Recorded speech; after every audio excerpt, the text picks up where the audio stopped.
Okay. Hello. Good morning from me, little Tilly here, and good old girl Meg. Time to do some more questions, and obviously the answers to yesterday's. I'll just put these two down. I think she wants to go and play in the sunshine. Okay, they can wander off now, and let's concentrate on where we are. All right, Meg, off you go. Right, Tuesday's questions, and then Wednesday's questions. We'll do Tuesday's answers first. Later on, we're going to meet a sticky animal with thousands of teeth. See if you can work out what that is. Quite grubby, quite sticky, but thousands of teeth. Okay, here we go. Animals are going to be a nuisance today, but don't worry, that's what it's all about, isn't it? Tuesday's answers. Are you ready? True or false? Bats are blind. A lot of you might know they're deaf, but in actual fact, they're not blind. Yeah, they have very, very, very good eyesight. So there we are. It's false. Okay. True or false? Daddy longlegs are venomous. I've heard this so many times that daddy longlegs are venomous. They haven't got enough venom to hurt people, but they are venomous. Well, the fact is, it's false. They are not venomous, okay? So daddy longlegs are not venomous. True or false? I've heard this a few times as well. An earthworm becomes 2 new worms if it's chopped in half. It's false. It doesn't. It's got one head. Near the thicker band of the body, when you look at a worm, you'll see it. And if it's chopped in half, it does not become 2 new worms. So that's false, okay? True or false? You can get warts from touching a toad. You can get warts from touching a toad. It's false. You can't.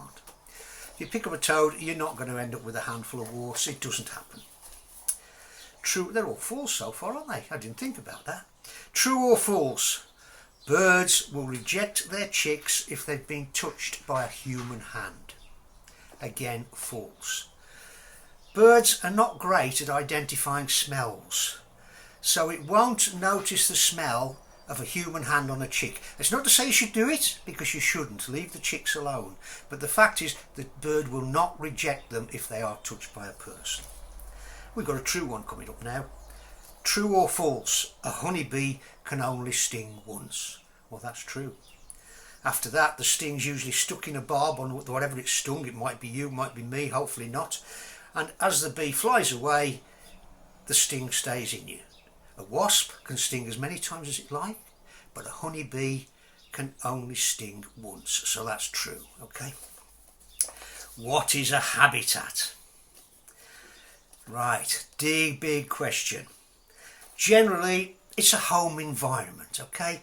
It's a place where an animal finds their food and water and where it needs to live and can live reasonably comfortably. Name a habitat that gets a little rain. Very little rain. I've been in a few of these and I can tell you they're very dry and can be very hostile places, and they are deserts. Deserts don't get a lot of rain at all, but they are a habitat for some animals, as we'll come on to that later on, okay? Number 9. Why do only a few plants and animals live in the desert? Well, we've touched on that. There's not enough water for most of them. That's why there's only very few specialised animals and plants that can live there. And number 10, let's go to the opposite end. What habitat gets lots of rain and allows trees to grow? A tropical rainforest. And we'll come on to those a bit more later on.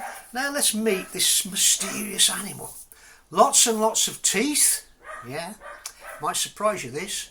It's only the dog barking at something in the garden. Just ignore him or her. And a bit sticky. Let's have a look and see what I can find for you. Are you ready? You'll have to be patient with this guy to get it to come out. It can be messy, as I say. And there it is, already dribbling onto my paperwork. What is it, you might ask? Look at that, isn't it beautiful? It's a giant African land snail. Okay? Now, I can tell you some things that it is that we've already talked about, and that is, and it's an invertebrate because it hasn't got a backbone. So believe it or not, this guy could be considered a mini beast. It's a herbivore because it only eats plants. And it's nocturnal because it likes to come out at night. Now, Is it an insect? Is it an arachnid? Is it a mammal? Is it a reptile? No, it's none of those. We're looking at a new word now.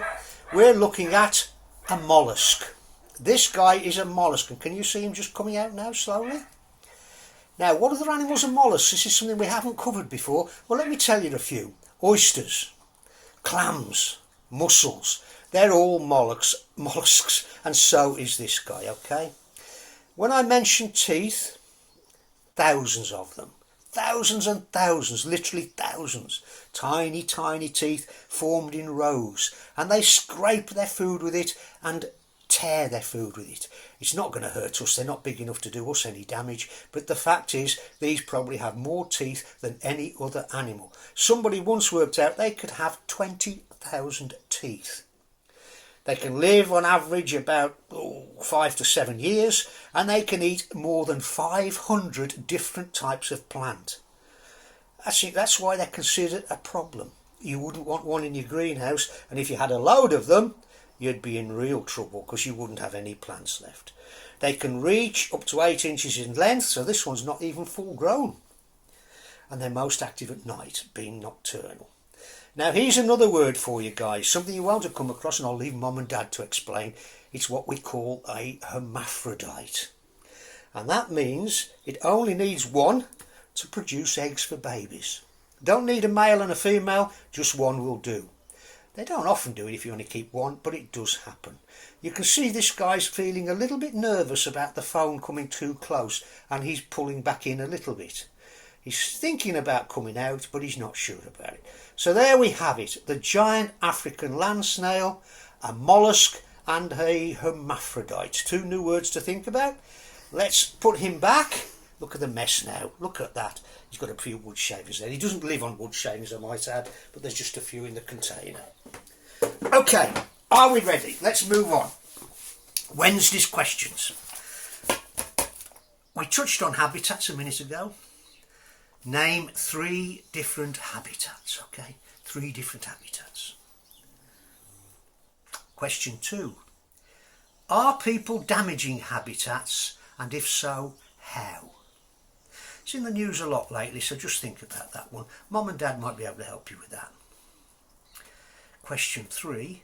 Name an animal that lives in rivers. A river's a habitat if you think about it, so there's one start to your question 1. Question 4. Which animals live in deep, dark caves? Okay, which animals live in deep, dark caves? Question 5. Name some animals that live in standing, alive or dead trees. Okay, name some animals that live in alive or dead trees. Question 6. This is a harder one. Are jungles and rainforests different? Are jungles and rainforests different? Question 7. What are the major 5 habitats? The most common, if you like. What are the major 5 habitats? Question 8. Name 5 forest animals. Animals that live in the forest, okay? And question 9, and this is a harder one. Name 3 of the UK's rarest animals. Not an easy one, that. Name 3 of the UK's rarest animals. There'll be more, but if you can get 3, you've done very well. Okay guys, I hope you enjoyed that. That's the session over. Question 10.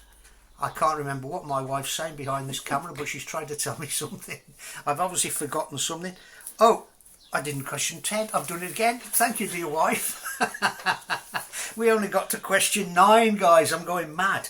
So question 9 was name 3 of the UK's rarest animals. You can see I get some help putting these courses together. Thank you, Jackie. Question 10.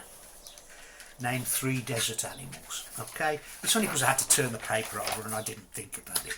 Question 10. Name 3 desert animals. Oh, now I put the phone down now and the camera stops and I'm going to get some stick over this. Okay, see you tomorrow, guys. Have fun, and we'll speak then. Thank you very much.